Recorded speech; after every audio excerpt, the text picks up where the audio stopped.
So again, good morning. We're going to continue with static electricity, concentrating on conductors and insulators. Um, so again, the basic concept of static electricity is, we went over the atom. The atom have a densely packed nucleus. Surrounding the nucleus, you have electrons. Electrons are negative. In the nucleus, you have protons and neutrons. The protons are positive, and the neutrons have no charge. The reason why you have static electricity is because of the movement of the electrons. Again, the nucleus is relatively stable. The only thing you can move um, in the atom or molecules are the electrons. All right, so we have conductors. And conductors are materials that permit electrons to flow freely from one particle to the next. So, that is the basic definition for conductors. It allows the free movement of electrons. If charge is transferred to an object at a given location, the charge is quickly distributed across the entire surface of the conductor. Okay? So if you transfer the charge, and I'll explain that in a little bit more detail, the charge is distributed evenly across the entire surface of the object.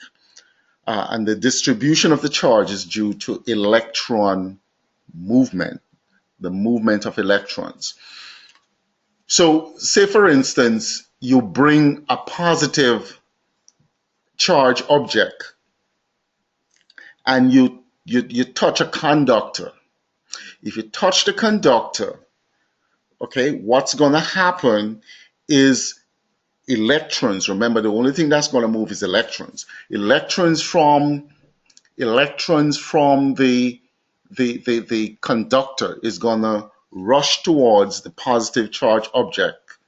Okay, and if you move that object away, then you're going to have an excess of positive charge protons in the conductor, and that's going to distribute itself evenly on the surface of the conductor. Similarly, if you have a negative charge object coming in contact with a conductor, what's going to happen? The electrons are going to the electrons are going to move from the negatively charged object to the conductor, and it's going to flow, it's going to move all along the surface of the conductor, and going to distribute itself evenly. So this is what we're talking about. Anyway, the conductors will be charged. The conductors will be the charge will be distributed until the overall repulsive forces between excess electrons is minimized. What we mean by that is, in the case where you bring the negative charge to the conductor, and you place the negative charge object on the conductor, the electrons are going to flow to the conductor. Remember, the only thing that can move is electrons. So the electrons are going to jump to the conductor, but they're going to distribute themselves in such a way that they're as far as possible from each other. Remember, like charges are repulsive. Unlike charges will attract. So because the electrons are negatively charged, they are all negatively charged, they're going to distance themselves from each other. So that is why you're going to have a uniform distribution on the surface of the conductor. Okay? And then similarly for when you charge an object positively. So we have objects that we call good conductors. And so these are, most of them are metals. you know, your copper, your cast iron, your aluminum, your brass, your steel, bronze, and so forth, because these objects allow the free flow of electrons. Free flow of electrons. Remember, it's the electrons that's going to move. The nucleus is relatively stable. Okay. The Van Graaff generator is a device or a machine that generates it generates a charge on a conductor. And the basic premise of this experiment is you have a conductor right up here. You have a conductor, okay? So you have a metal. You have a metal right up here, and then it rests on an insulator. So insulator does not allow the free flow of electrons. So what you can do, you can remove electrons from this conducting sphere. Okay, you can remove the electrons, and then you charge the sphere. That will charge the sphere positively, because you now have an excess of protons, which are positive. So if you move the electrons, you can create a positive charge on this metal sphere. It is resting on an insulator, so the charge cannot move anywhere. Okay? So this is the basic construction of the Van Graaff generator. So if you have, say you have another charge object in close proximity, say it's positive, then you're going to have a repulsive force. If it's negative, then you're going to have an attractive force. Not only that, you'll have an attractive force, but you can get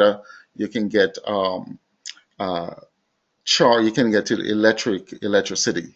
Okay, so this is another look at the Van Graaff generator. So if you charge this positive and this is negative, you can actually see sparks between the two conductors. Okay, so you have a conductor on an insulator, and you can generate charge in the conductor, the Van Graaff. So you say you charge this Van Graaff, you have a Van Graaff generator, and say you charge it positive. So this is an experiment you can do at home. So say for instance, it is charged positive. If you charge the generator positive and someone touches the generator, okay, what's going to happen is electrons from the person is going to rush to the generator. Okay, electrons is going to move. Remember that the nucleus is relatively stable, so protons and neutrons not going to go anywhere. So the electron's going to move, and the electron's going to run and go to the generator. I mean, to the conductor. So there's going to be a net positive charge in this individual or any individual. So the individual electrons are going to be positive. They're all going to be positive. So they're going to repel each other. So that is why you'll get the air on end, because they can ask you that in the exam. Why you get air on end? Okay? Because you have the movement of electrons from the individual to the conducting sphere, which is charge. So therefore, you're going to have a net positive charge in the structure in the person. Each individual electron is going to be positive, so they're going to repel each other. So that is why you get air on hand like that. Okay. Now let's look at insulators. So insulators are material that impede the flow of electrons, completely opposite to conductors, where allow the free flow of electrons. Insulators impede the flow of electrons. So if a charge is transferred to an insulator, remember you can transfer a charge to an insulator. If a charge is transferred to an insulator at a given location, the excess charge will remain at that initial location of charging. So it's unlike the conductor where it's going to flow all over the surface of the conductor. With an insulator, you can transfer a charge, but it's just going to stay in place because the insulator is not going to allow the free flow of electrons. Okay? And these are examples of insulator: rubber, paper, cork, wood, wool, glass, plastic, ceramic. So these are all good examples of insulators. Okay? So they do not allow the free flow of electrons. Okay? You can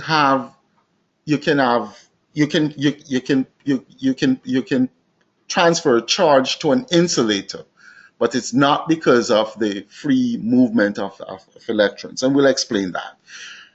Again, just looking at conductors and insulators. So most of the conductors are metals, okay, or aqueous solutions. All right. However, sometimes it's not an all or none phenomenon. It's a continuum. And at one spectrum of the continuum, you have what we call superconductors. And at the other end, you have what we call best insulators. So when we talk about superconductors and our superconductivity, below a certain temperature, there is no impediment to the movement of electrons. Okay? With your normal conductor, we say that there is free movement of electron, but there is some resistance. There is some resistance to the movement of the electrons. But with a superconductor, there is the electrons free without any resistance, and it's usually below a certain temperature.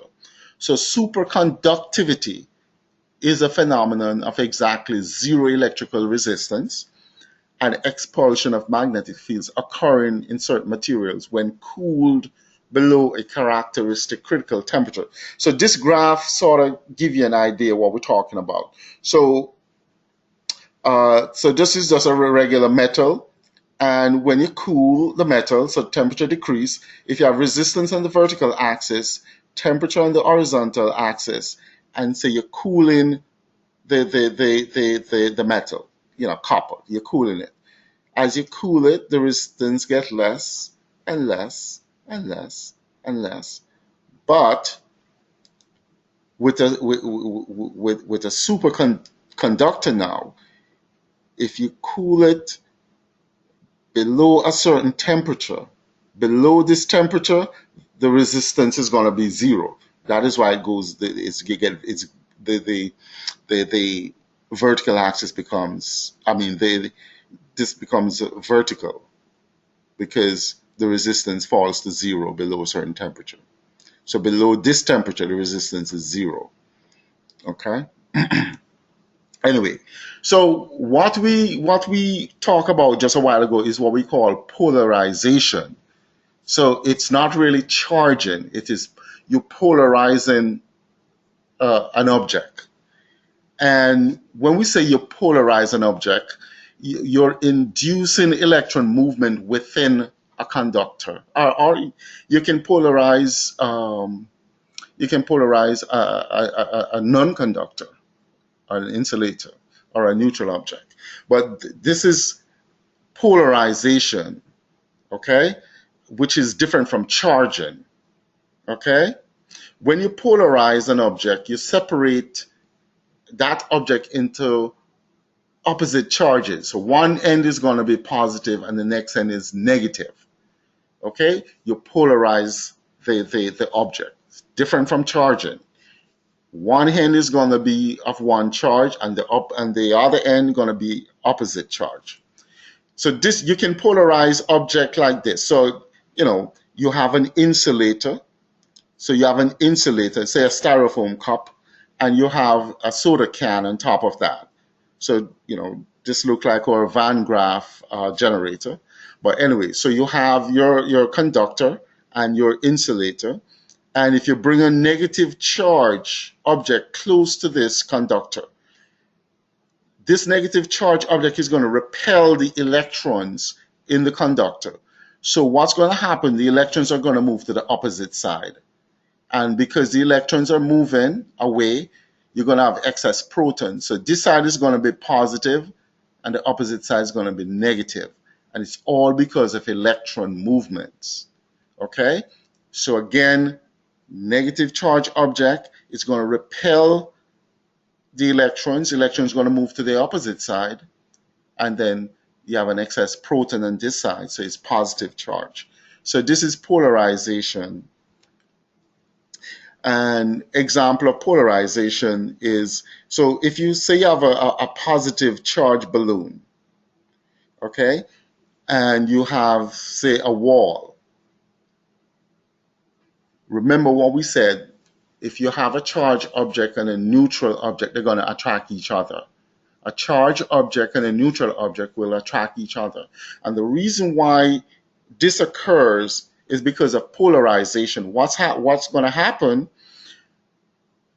This is an insulator. So when you bring the positive charge in close in contact or close proximity to the insulator, it's gonna attract the electrons. The electrons not gonna flow, but there will be some orientation in such that in a way such that the electrons will be pulled towards the positive charge object, and then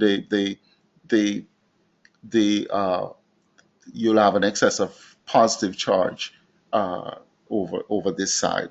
So this is a redistribution of the charge. It's not because of movement of electrons. Electrons are not going to flow, but there is a redistribution of the electrons pulling towards the positive and then pulling towards the positive. So that is why you get an attraction between a charged object and a neutral object, because of a redistribution of charge. Okay, and you can do experiment at home. If you charge a comb, okay, and you bring it in close proximity to a piece of paper, okay, you'll get an attraction.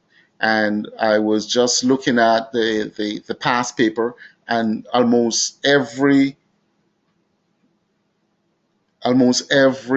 test has this question in it: a charged object and a piece of paper and the attraction, and they want you to explain what is happening.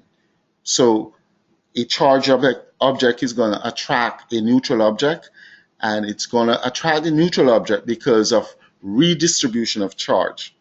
Okay?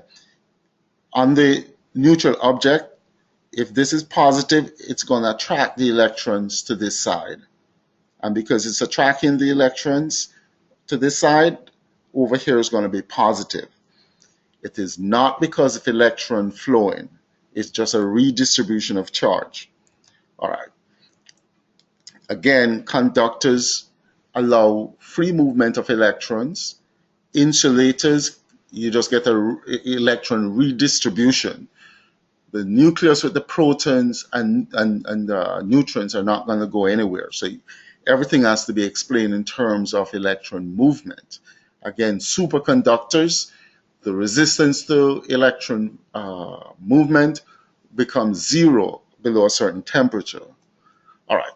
What about, we have been talking about the electrons around the nucleus. The nucleus is in the center, it's densely packed, and it contains protons, which are positive, neutrons, which are neutral, and then you have the electrons orbiting the nucleus. So that was a very simplistic explanation. It is correct to a certain extent, but the electrons are really in what we call electron clouds. You're not going to find an electron at a fixed position at a specific time. I mean, it's not going to be at a fixed position. Okay? The electrons are in what we call electron clouds. And these clouds are distortable and they're asymmetrical in shape. Okay? So this is the Bohr Bohr first described this model where you have the nucleus with the protons and neutrons, and surrounding it you have orbits, different orbits with electrons. So it is correct to a certain extent, but it is actually, the electrons are actually in what we call electron clouds. They are orbiting the nucleus, but the shape of these clouds, of these orbits, is distortable. And when we talk about the cloud, you can you can find an electron in the cloud using complex mathematical formula. Okay, you can determine the probability density of the electron. What we mean by that is, for any moment in time, you can use the equation to say, well, the electron is going to be here. Okay, it's not going to be in a fixed position all the time. In a moment in time, you can work out the probability that it's going to be in a specific location. Okay, so the electron cloud model is the more accurate one. So Erwin Schrödinger developed the complex mathematical equation to describe the electron motion and the likelihood of finding an electron at a specific point. Okay, so this guy did a lot of work, and it looks crazy, but this is the electron cloud model, and this is the mathematical formula to determine the probability of finding an electron at a specific point in time. So you don't have to know these specific models, but just know that the electrons are in clouds around the nucleus, and you can work out the probability of finding an electron at a specific point in time.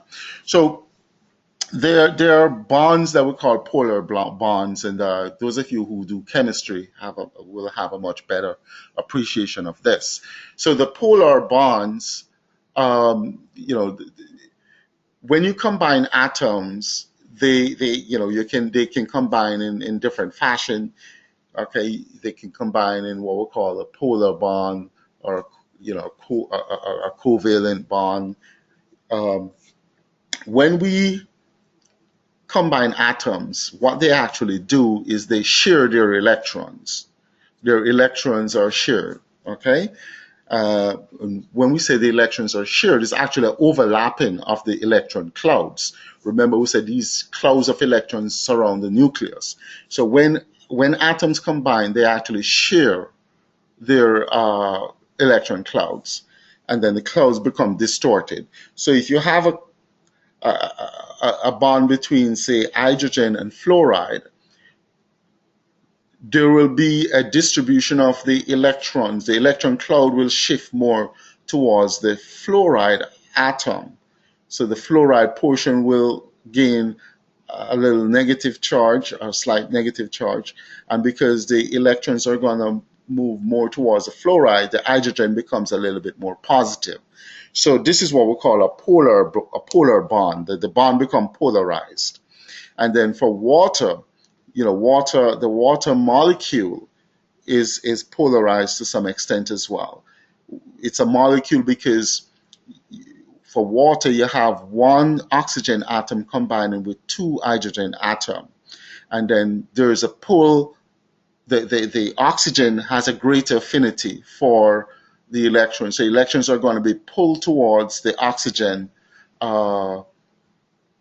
So what's going to happen, since the oxygen has a great affinity for electrons, the electron cloud is going to shift a little bit closer to the oxygen. So the hydrogen are going to gain a slight positive charge, and the oxygen a slight negative charge. That's because the electrons are shifted more towards the oxygen. Okay, so it becomes polarized. So example of polar bonds, we talk about hydrogen fluoride, we talk about water, and then the same thing for hydrochloride. Okay, the chloride will pull the electron cloud closer to itself. So the chloride becomes gain a slight negative charge, and then the hydrogen will get a slight positive charge. And then, say if you're going to draw the cloud, so remember you have your nucleus and then the cloud.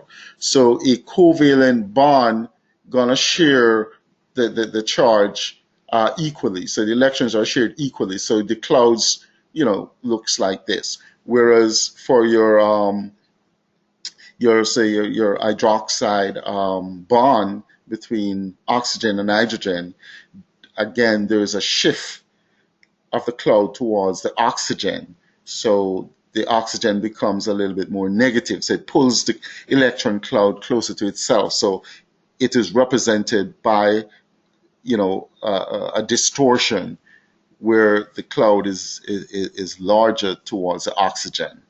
So the electrons are shared unequally, more towards the oxygen. All right, so polar bond electrons having the greatest probability of being closest to the more electron greedy atom. So that's why the bond is distorted. And again, just to go over this polarization, okay, so you can do this experiment at home. If you charge, say, a balloon, if you charge a balloon negative, you charge a balloon negative, rubbing it with fur or rubber, and the balloon is negative. If you have a tap with the water flowing, vertically downwards, because the water is polarized, remember that? So the more oxygen hydrogen portion is going to be attracted to the negative balloon. So the positive hydrogen portion will align up here over this side, and then what will happen is the water will, instead of flowing vertically downwards, you can see the water moving. The water will now bend towards the balloon, and you can do this experiment at home. Okay, again, if you have a negative charge balloon and a neutral object, you get a redistribution of the charge. This negative charge object is going to push the electrons away, and you're going to have an excess positive charge. That is why the balloon will stick towards a neutral object. This is why the balloon will pick up small pieces of paper, a redistribution of the charge, not, you're not going to get a movement of electrons. And then that is why if you have two negative charge balloons, they're going to push each other away because light charges repel. So in the ceiling, they'll be pushed apart. So if a polar bond, so polarization is not charging. It is not charging, okay? It's just a redistribution of the centers of positive and negative charge within the object. If you have a conductor, it will be the flow of electrons. If an insulator, it's just a redistribution of the electrons. So it's a movement of electrons, a distortion of the electron clouds around the nucleus. However, you're going to have the same number of protons and electrons, so it is still neutral. So when you put the balloon, the charged balloon against the wall and it sticks to the wall, the wall is still neutral. The wall is not charged. Okay? You're going to have the same number of protons and electrons as you started with. All right, so let's stop there. Our next session we'll go over questions and further, you know, understand, get a further understanding of static electricity.